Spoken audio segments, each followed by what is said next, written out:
Hello বন্ধুরা, সকলকে স্বাগত জানাই আমাদের গল্পের চ্যানেলে।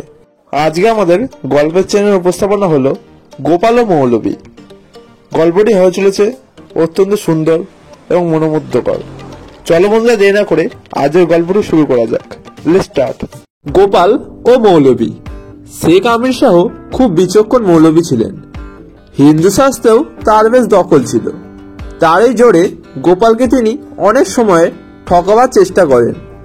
অবশ্য তার ফলে নিজেই জব্দ হতেন সর্বদা, কিন্তু তাতে লজ্জা নেই তার।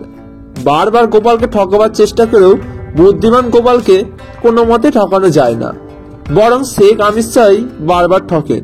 একদিন গোপাল ভিন গায়ে এক বন্ধুর বাড়িতে গেছেন।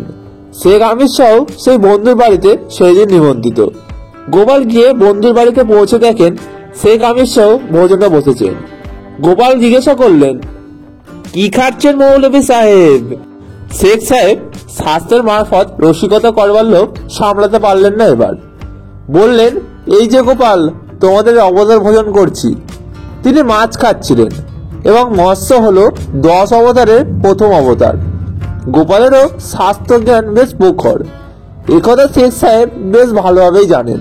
গোপাল অর্থটা অন্যরকম বুঝবার ভান করলেন।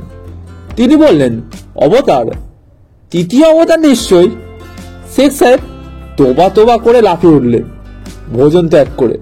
কারণ হিন্দুদের তৃতীয় অবতার হলো বরাহ বা শুকর অবতার, এবং শুকরের মাংস হলো মুসলমানদের পক্ষে নিষিদ্ধ খাদ্য।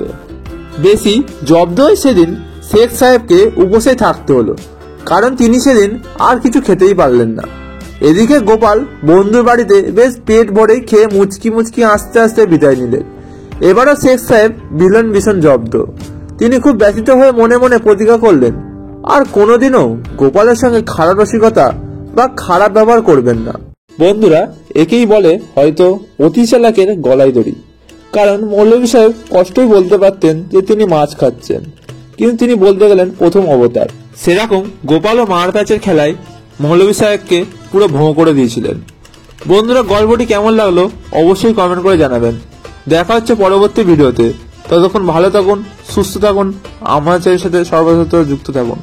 ধন্যবাদ।